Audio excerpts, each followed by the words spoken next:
Hello and welcome to the Confident at Work podcast. I'm your host and your confidence coach, Anna Manning. And today we're talking about facts versus drama, or fact versus fiction. So, this is the idea that every situation, every circumstance, everything that you come across contains facts, which are the objective reality. And it also contains fiction, or what I sometimes call drama, which are the stories, the fears, the judgments, the stuff that we add on. And if your brain is anything like mine, it often confuses the drama or the fiction with the facts. And this can have an impact on our confidence. So, if you're mixing facts and fiction, if you have a lot of drama about a situation, the thing that it means, the fears, the stories, the judgment, it can create those cycles of worry, of overthinking, of anxiety, which of course erode your confidence. So it really helps to be able to separate the two so we can at least have a chance, have a shot at stopping the spiraling and starting to be able to respond to a situation more clearly. So I'm going to talk to you about how to actually do this. But first, I want to give you 3 examples of very common scenarios where we're going to separate the fact from the fiction. So the fact from the drama. And if you notice after this episode, you probably will notice that we don't tell stories in facts. The clue's in the name. When we tell stories, i.e., when we chat to someone about something, or when we think about it even inside our own head, we're not reciting facts. We are telling a story, and stories, good stories, include black and white thinking, drama, dramatic effect, ideas, projections. And when we're reading a book, that's great, because reading a load of facts about a situation would not be in any way interesting. However, our ability to conjecture and to create ideas in our heads and to tell stories, whilst it's a great thing in some aspects of our life, can be slightly problematic when it comes to being able to think clearly, think objectively, and respond in the way that we want at work. It can also be a problem when it comes to our confidence. So we want to be able to, and I'm not saying that we have to, strip the drama out of our lives. What fun would that be? But we want to notice when we're engaged in the drama rather than in the facts. And if we're really struggling to be able to stop and separate out the two. So I said I was going to get to 3 examples. One more thing before I do that is that very often on a coaching call, this is literally all that I'm doing. I'm not changing the situation that somebody's in. I am simply helping them to separate fact from fiction and then question the fiction, question the drama. It may be that some of it is actually real, but very often what we find is that, like any good drama, it's mostly made up. So here are our 3 examples. First one is you get an email from your manager and the email says, I need to speak to you about something. Have you got 5 minutes? The facts in that scenario is that you got an email from your manager with the words, I need to speak to you about something. Do you have 5 minutes? End of facts. However, that is where your brain will pick up with the drama. Cue the pantomime. They must think that I'm incompetent. They've got to tell me something horrible. They're going to fire me. Something bad's happened, right? We've all experienced this. That feeling drop that you get when someone's like, do you have 5 minutes? And you're like, oh my God, they need 5 minutes. Something terrible has happened. And as I say it like that, you can see that it's drama, right? It wouldn't be a very interesting story if someone was like, yes, I have 5 minutes. I will see you at 2 p.m. But what happens in our head is like the fun version. It's like the story version. It's like the play version where the character's like, oh my God, something terrible has happened. What could it be? Dun, dun, dun. That's the drama angle. The fact angle was that somebody emailed you and asked you if you had 5 minutes. Spot the difference between the two, fact and drama. Second example, being quiet in a meeting. Facts, you didn't say anything for 30 minutes in that meeting. That's the facts. Drama, let's pick up with the drama where the facts take off. Everyone must think I'm useless. I don't have any ideas. I must be invisible. What will they think? This is terrible for my reputation. They're going to think I don't know anything. They're going to think I'm terrible at my job. I'm hamming it up for effect. And I don't want you to think that I'm taking the piss out of you, even though I am a little bit. The facts are you didn't say anything in 30 minutes. Okay, that's the fact. The rest of it, where you pick up, is drama, is fiction. Whether anybody actually thinks that you're useless and you didn't have any ideas and whether you're actually invisible and it's going to damage your reputation is subjective, is conjecture, I should say. It is not a fact. It is a dramatic interpretation of potential thoughts in other people's heads. And again, imagine someone is in a play. It's not going to be very interesting if for 30 minutes in the meeting they don't say anything and then they leave the meeting and carry on with their day. Where's the dramatic tension? There isn't any. And your head may be creating it. So whilst everyone else is chatting in the meeting, your character's sat there with speech bubbles coming out of their head that are like, I'm useless, I'm invisible, why can't I say anything? I'm so underconfident, I shouldn't be like this. And then they come out of the meeting and they beat themselves up for the fact that they didn't say anything and it's all drama. Right? It's high drama, it's high octane, it's good stuff. As far as a play is concerned, even a TV series. However, probably not great stuff as far as your confidence is concerned. Third example. Your colleague gave you some suggestions for improvement on a piece of work, on a project. Facts are, your colleague gave you some suggestions, let's say 3 suggestions, for improvement on your piece of work. Facts.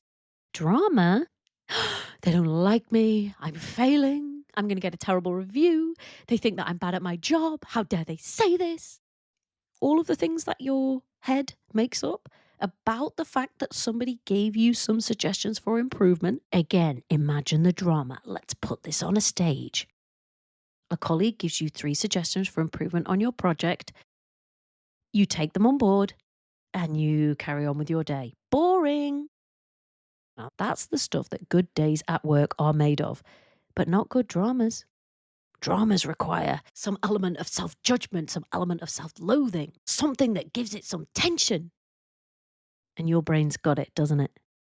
They don't like me. They think I'm rubbish at my job. I'm going to get a bad review. I'm failing. How could they do this? I'm incompetent.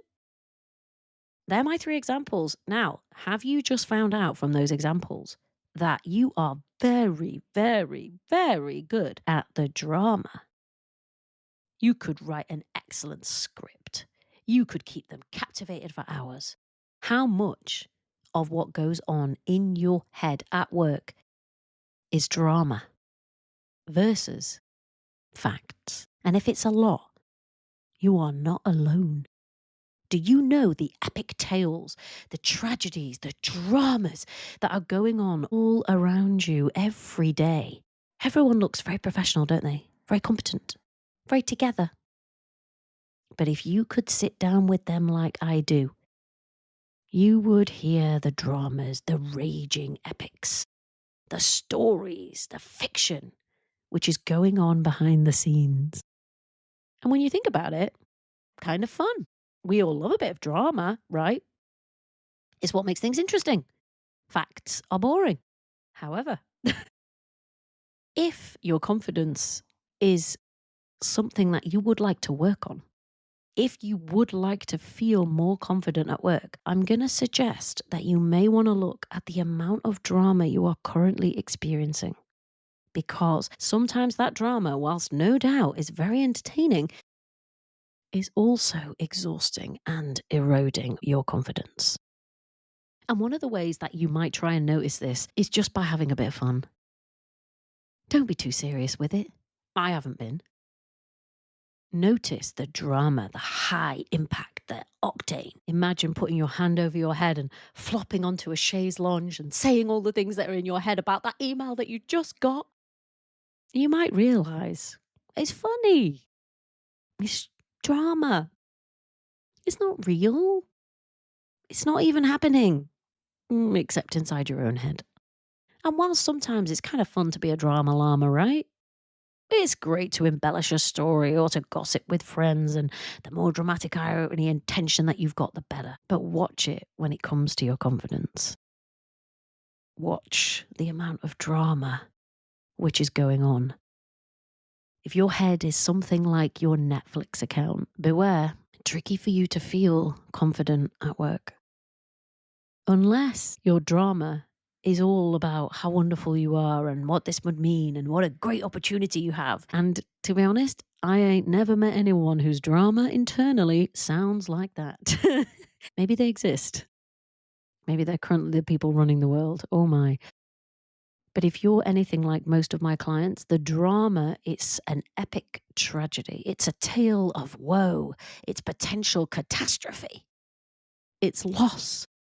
It's loneliness. It's worry.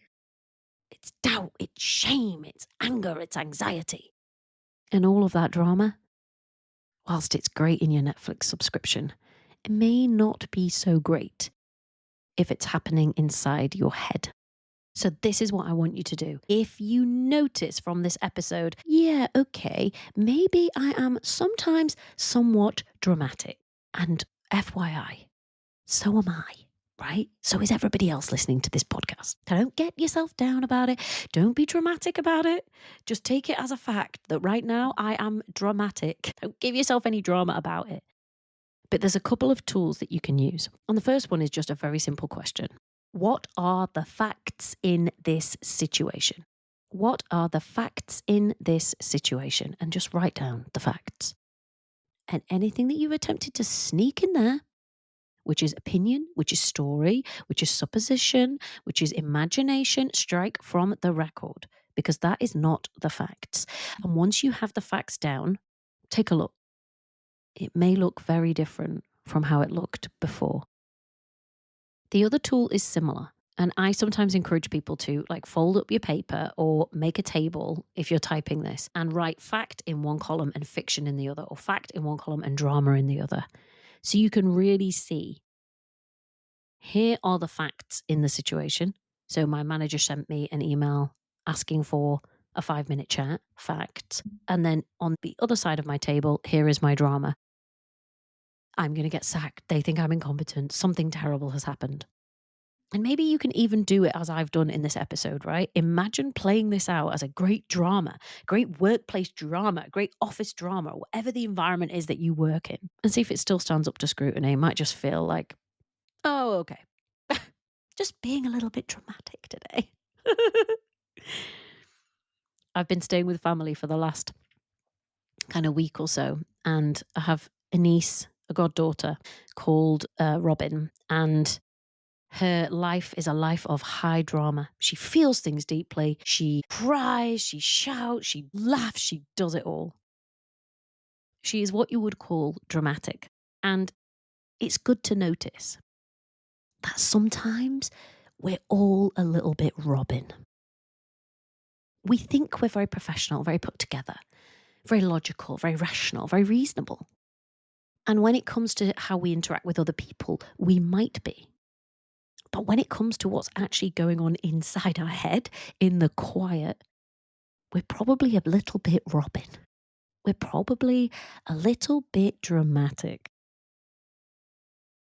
If you know, oh yeah, this is me, got some major dramas going on. It's like a Netflix box set in my head. It's okay. Don't get dramatic about it. Just notice. And try asking yourself, what are the facts in this situation? Or separating out the fact from the fiction, the drama, and then relook at it again. You can also use this tool if somebody is coming to you. You may not want to use it with a mate who's being dramatic about a story, because possibly they're probably just enjoying the drama and they may want you to collaborate with them in that. Fine. But if you have a direct report, if you have somebody at work, if you have a team and they are struggling, it is likely that, as well as facts, there is a lot of drama. And you can show them this episode. Show them this episode. Show them this tool. Write it on a big whiteboard if you're together. Facts. And then drama. Get them to separate it out. Get them to look at it again. Think again. It's a very easy way of stepping back. And it's kind of funny as well, right?